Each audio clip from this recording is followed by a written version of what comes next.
Katanya kalau orang yang sudah belajar tasawuf, ya harus bersih total lah. Tidak boleh ada kepentingan-kepentingan kan gitu, kira-kira begitulah ya. Dan contohnya adalah ketika sholat gitu, tidak boleh ada kepentingan. Nah, gitu. Kepentingan dunia tentu. Benar. Kepentingan itu harus disingkirkan dulu. Kira-kira begitu. Ada mengajarkan begitu, Ustaz. Orang sekarang banyak berbicara kepentingan. Baiklah. Jadi Bapak Qasim, saya teringat pada suatu hadis Bapak Qasim, dan hadis itu sempat viral di media sosial itu. Rasulullah SAW bersabda, "Qaribu wasaddidu, innahu layyanjua ahadum minkum bi'amalihi." Mendekatlah kepada Allah dan luruslah di jalan Allah Subhanahu wa taala, sungguh tidak seorang pun yang selamat dengan amalnya. Akhirnya sahabat pada tanya, "Wala anta ya Rasulullah?" Panjenengan juga Rasul? "Wala ana," kata Rasulullah. Nah, ini jadi viral ini. Illa ayyataghammadani Allahu birahmatin minhu wa fadlin. Kecuali Allah memberikan anugerah kepadaku, keselamatan, kemuliaan, dan seterusnya. Jadi pada prinsipnya, kita menjalankan ibadah salat ini, yang benar bagaimana? Anta'mala lillah imtithalan li amrihi. Itu yang seharusnya menjadi motivasi bagi kita. Kita salat untuk menjalankan ibadah ini semata-mata menjalankan perintah Allah Subhanahu wa taala. Kata Ustadz tadi, tidak punya kepentingan apa-apa. Jangan sholat duha kepingin rezekinya lancar. Nah, ya itu. Wiridan biar apa, tahajud biar apa, kan gitu. Jadi sebetulnya yang benar kita sholat ini menjalankan perintah Allah. Anta'mala lillahi wahdah imtithalan li amrihi. Seharusnya seperti itu. Namun Bapak Qasim, untuk bisa mencapai ke sana itu ada tahapan Bapak Qasim. Jadi kalau dalam ilmu tasawuf Bapak Qasim, ada istilah ubad, ada istilah muridun, ada istilah al-arifuna billah. Siapa al-ubad? Al-ubad itu Bapak Qasim, alladzina ya'tamiduna 'alal a'mal fi dukhulil jannah wat tana'um fiha wan najati min 'adzabillah. Mereka yang beribadah kepada Allah Subhanahu wa taala supaya bisa masuk surga. Mohon maaf mungkin juga supaya rezekinya lancar. Nah, iya. Sebab kalau tidak lancar tidak khusyuk sholatnya kan gitu ya. Begitu ya Ustaz. Jadi ini tingkatan obat itu seperti itu. Gimana ibadah itu dijadikan sandaran untuk bisa mendapatkan kemuliaan kepada Allah di hadapan Allah Subhanahu wa taala. Jadi ya'tamiduna 'alal a'mal. Itu para obat. Tingkatan hamba lah. Yang paling rendah ini Ustaz. Hamba lah, pokoknya manut itu aja sudah. Mungkin tingkatan kita ini ya. Barulah kemudian dengan mempelajari ilmu tasawuf, menekuni ilmu tasawuf secara keilmuan maupun secara praktek, manusia itu akan naik derajatnya pada tingkatan al-muridun. Siapa mereka?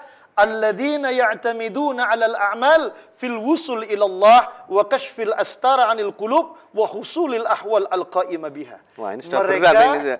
Kepentingannya sudah bukan dunia ini, Ustaz. Sudah bukan warzuk nih ini, sudah bukan. Sudah begini sudah ya. Jadi gimana mereka beramal ini bisa sampai kepada Allah Subhanahu wa taala. Selalu nyambung pada Allah. Sambung kepada Allah, hatinya selalu ingat kepada Allah, hijab dibuka oleh Allah Subhanahu wa taala. Itu yang dijadikan sandaran oleh mereka sehingga mereka tabattul menghadap kepada Allah Subhanahu wa taala semata-mata mereka ingin sambung, ingin wusul, ingin terhubung, zauq sirnya kepada Allah Subhanahu wa taala. Nah, ini sebelum yang ketiga ada penelpon dari pemirsa. Masya Allah. Assalamualaikum. Oh, nanti lagi. Kita lanjutkan yang ketiga. Al-murid sudah. Kelihatan sudah berat sekali itu. Harus nyambung. Tidak boleh kepentingan gitu. Nah, yang ketiga Ustaz.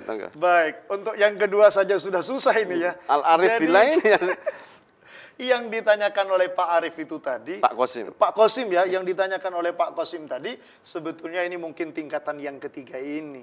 Mestinya sholat itu tidak ada kepentingan apa-apa. Tapi ya tidak apa-apa lah kalau untuk kepentingan masuk surga kan begitu ya. Oh, itu masih termasuk ikhlas itu. Nah, ya, masih termasuk ikhlas itu. Betul. Meskipun ikhlas yang nomor sekian sudah itu ya. Jadi tingkatan yang paling tinggi dalam perjalanan ilmu tasawuf yang disebut dengan suluk itu, alladzina la yarawna li anfusihim syai'an hatta ya'tamidu alaih bal yusyahiduna anna al-fa'ila al-haqiqiyya huwa Allah Ta'ala. Subhanallah. Mereka sudah tidak melihat dirinya sebagai siapa-siapa sudah. Jadi dia salat, dia tidak melihat dirinya yang salat, tapi Allah yang menggerakkan dia salat. Dia berzikir, dia tidak melihat dirinya zikir, tapi Allah yang menggerakkan hatinya zikir, yang menggerakkan bibirnya bisa berucap subhanallah, alhamdulillah. Dia tidak melihat itu dari dirinya, tapi al-fa'il al-hakiki itu adalah Allah. Siapa yang bisa membuat saya bisa begitu? Subhanallah. Jadi mungkin ini nyambung seperti dawuh Rasulullah tadi. Kecuali dengan rahmat Allah, disitulah mungkin. Itulah seseorang akan mencapai tingkatan yang sungguh luar biasa ketika Allah Subhanahu wa Ta'ala menghendaki untuk mendapatkan anugerah seperti itu yang disebutkan dengan dalam ilmu tasawuf itu atau dalam hadis itu disebutkan nurun yaqdhifuhullahu fi qalbil mu'min. Satu tetesan cahaya dari Allah Subhanahu wa Ta'ala yang Allah teteskan dalam hati orang yang beriman kepada Allah Subhanahu wa Ta'ala. Itulah mereka sampai pada tingkat al-arifuna billah, yang dilihat hanya Allah Subhanahu wa Ta'ala. Nah, ini ada yang penelpon. Assalamualaikum. Waalaikumsalam. Inggih. Waalaikumsalam warahmatullahi wabarakatuh. Dari Bapak siapa di mana? Abdullah. Monggo. Dari Abdullah. Nggih, monggo. Nggih. Menarik ini Gus. Aduh, saya ingin tanya begini. Ada Ya. pendapat. Monggo. Orang kalau, Nggih, monggo. kalau tasawufnya lebih awal, karena hati-hati, maka dia perkembangan dunianya tidak progresif gitu ya. Oh, iya. Karena tasawufnya lebih awal. Karena hati-hati berhitung ini. Ya. Nggih. Hati-hati. Nggih, Bapak Abdullah Orang kami. yang Nggih. memang kita lihat di jajaran aplikasi, orang-orang yang itu yang syariat saja ya. Itu banyak lancar dunianya karena Oh, iya. Ya, nggih. Kami sudah mafhum. Pak Abdullah. Ini mohon maaf, apakah kalau ini akan mengganggu terhadap keseimbangan antara dunia dan akhirat itu gitu. Nggih. Terima kasih Pak Abdullah, terima kasih. Terima kasih. Nggih. Nah, ini Masya Allah. katanya yang sudah tasawuf ya hidupnya dunia agak ya sudah. Begitulah Kalau ya. tinggal tasawuf malah lancar ya ini. Nah, gimana ini Ustaz? Memang ilmu tasawuf itu Bapak Abdullah ilmu yang mengkaji supaya kita ini tidak mencintai berlebihan pada dunia, supaya kita ini lebih banyak mendekat kepada Allah Subhanahu wa Ta'ala. Memang itu sebagai konsekuensi logis ya dari Seandainya diberi begitu kan ya. Jadi demikian Bapak Abdullah, dalam ayat Al-Quran Allah Subhanahu wa Ta'ala berfirman, man kana yuridu harthal akhirati nazid lahu fi harthih wa man kana yuridu harthad dunya nu'tihi minha wa ma lahu fil akhirati min khalaq. Jadi Bapak Abdullah, barang siapa yang mengharapkan balasan Allah, urusan yang berkaitan dengan pembalasan di akhirat, jadi tasawufnya tentu ini yang didahulukan. Jangan khawatir, Allah Subhanahu wa Ta'ala menjanjikan, nazid lahu fi harsih, akan kami tambah fi harsih, dalam pembalasan yang akan diberikan oleh Allah Subhanahu wa Ta'ala. Artinya apa? Artinya ketika kita itu mendahulukan akhiratnya dengan membersihkan hati kita, istiqamah menjalankan ibadah salat, istiqamah dalam menjalankan ibadah-ibadah yang lain, Allah tidak hanya memberikan kelak di akhirat, tapi di dunia pun oleh Allah akan diberi urusan kaya dan rezeki yang sudah inilah takaran dari Allah Subhanahu wa Ta'ala. Bukan karena tasawuf kemudian jadi melarat, bukan seperti itu. Itu yang harus dirubah ini. Orang takut belajar tasawuf nanti jatuh miskin. Nah, itu, padahal ada kisah yang sering saya dengar dari seorang mursyid thariqah, mungkin siapa ya? Yang Syekh Abil Hasan Asyadzili yang terkenal kaya raya terkenal juga. kaya. Jadi ini yang perlu mungkin Bapak Abdullah ketahui bahwa Syekh Abil Hasan Asyadzili itu adalah seorang guru thariqah yang sungguh luar biasa. Antara lain murid dari murid-muridnya adalah Imam Ibnu Athaillah As-Sakandari.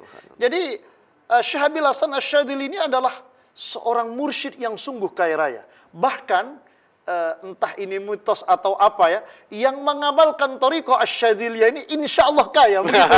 Ini jangan jadi saya tarik nanti ikut nanti. Tapi ada penelpon lagi ini mungkin. Assalamualaikum. Waalaikumsalam warahmatullahi. Dari Bapak siapa di mana? Dengan Bapak Abdus Salam di Mandawasok. Monggo Bapak Abdus Salam. Assalamualaikum, Tab. Waalaikumsalam. Waalaikumsalam warahmatullahi wabarakatuh. Bapak Abdus Salam.